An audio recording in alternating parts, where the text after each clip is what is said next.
नमः चंडिकाय। अथ श्री कीलक स्तोत्र। विनियोग।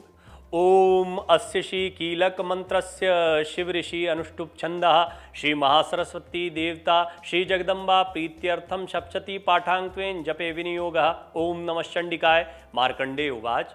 अर्थ: ओम चंडिका देवी को नमस्कार है। मार्कंडेय ऋषि कहते हैं, ओम विशुद्ध ज्ञान देहाय त्रिवेदी दिव्य चक्षुषे श्रेय प्राप्ति निमित्ताय नमः। सोमार्धारिणे। विशुद्ध ज्ञान ही जिनका शरीर है, तीनों वेद ही जिनके तीन दिव्य नेत्र हैं, जो कल्याण प्राप्ति हेतु हैं तथा अपने मस्तक पर अर्धचंद्र का मुकुट धारण करते हैं, उन भगवान शिव को नमस्कार है। सर्मे द्विजानी यान मंत्राणाम भी कीलकम सो अपि क्षेमम वापनोति सत्यम जाप्य तत्परः। मंत्रों का जो अभिकीलक है, अर्थात मंत्रों की सिद्धि में विघ्न उपस्थित करने वाले शाप रूपी कीलक का जो निवारण करने वाला है, उस सप्तशती स्तोत्र को संपूर्ण रूप से जानना चाहिए और जानकर उसकी उपासना करनी चाहिए। यद्यपि सप्तशती के अतिरिक्त अन्य मंत्रों के जप में भी जो निरंतर लगा रहता है, वो भी कल्याण का भागी होता है। सिद्ध्यन्त्युच्चाटनादीनि वस्तुनि सकलान्यपि एतेन स्तुतां देवी स्तोत्रमात्रेण सिद्ध्यति। उसके भी उच्चाटन आदि कर्म सिद्ध होते हैं तथा उसे भी समस्त दुर्लभ वस्तुओं की प्राप्ति हो जाती है। तथापि जो अन्य मंत्रों का जप न करके केवल इस सप्तशती नामक स्तोत्र से ही देवी की स्तुति करते हैं, उन्हें स्तुति मात्र से ही सच्चिदानंद स्वरूपिणी देवी सिद्ध हो जाती हैं। न मंत्रो नौषधम तत्र न किंचिदपि विद्यते विना जाप्येन सिद्धेत सर्वमुच्चाटनादिकम। उन्हें अपने कार्य की सिद्धि के लिए मंत्र, औषधि तथा अन्य किसी साधन के उपयोग की आवश्यकता नहीं रहती। बिना जप के ही उनके उच्चाटन आदि समस्त अविचारिक कर्म सिद्ध हो जाते हैं। समग्राण्यपि सिद्ध्यन्ति लोकशंकामिमां हरा कृत्वा निमंत्रायामा सर्वमेविदं शुभम। इतना ही नहीं, उनकी संपूर्ण अभीष्ट वस्तुएं भी सिद्ध होती हैं। लोगों के मन में ये शंका थी कि जब केवल सप्तशती की उपासना से अथवा सप्तशती को छोड़कर अन्य मंत्रों की उपासना से भी समान रूप से सब कार्य सिद्ध होते हैं, तब इनमें श्रेष्ठ कौन सा साधन है। लोगों की इस शंका को सामने रखकर भगवान शंकर ने अपने पास आए हुए जिज्ञासुओं को समझाया कि ये सप्तशती नामक संपूर्ण स्तोत्र ही सर्वश्रेष्ठ एवं कल्याणमय है। स्तोत्रम वै चंडिकायास्तु तच्च गुप्तम चकारस समाप्तिं च पुण्यस्य ताम यथा वन्नियंत्रणाम।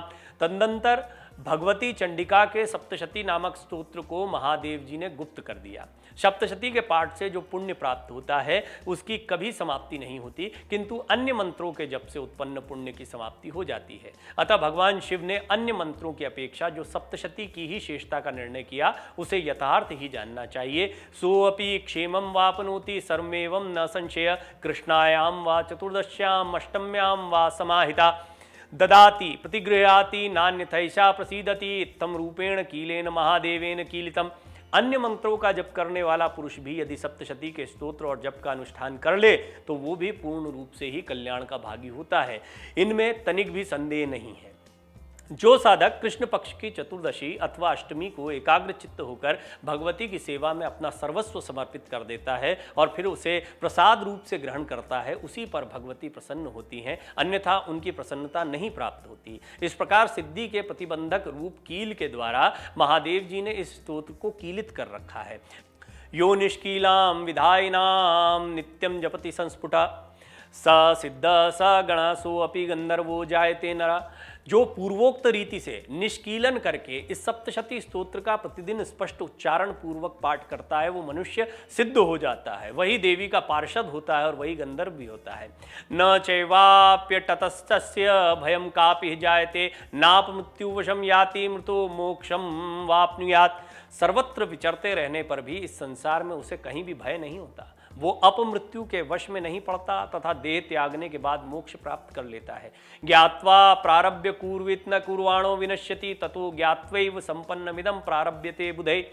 अतः कीलन को जानकर उसका परिहार करके ही सप्तशती का पाठ आरंभ करें। जो ऐसा नहीं करता उसका नाश हो जाता है। इसलिए कीलक और निष्कीलन का ज्ञान प्राप्त करने पर ही यह स्तोत्र निर्दोष होता है और विद्वान पुरुष इस निर्दोष स्तोत्र का ही पाठ आरंभ करते हैं। सौभाग्यादि यत्किंचिद दृश्यते लल्लाजने तत्सर्वं तत्प्रसादेन तेन जाप्यमिदं शुभम। स्त्रियों में जो कुछ भी सौभाग्य आदि दृष्टिगोचर होता है वो सब देवी के प्रसाद का ही फल है। अतः इस कल्याण कल्याणमय स्तोत्र का सदा जप करते रहना चाहिए। शनैस्तु जप्यमाने अस्मिन् स्तोत्रे संपत्तिरुच्चकै भवत्येव समग्रापि ततः प्रारभ्यमेव तत्।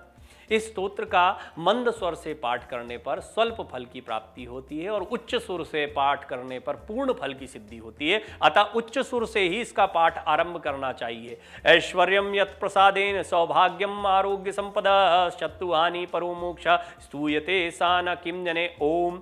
जिनके प्रसाद से ऐश्वर्य, सौभाग्य, आरोग्य, संपत्ति, शत्रुनाश तथा परम मोक्ष की भी सिद्धि होती है, उस कल्याणमयी जगदम्बा की स्तुति मनुष्य क्यों नहीं करते। कीलक स्तोत्र संपूर्ण।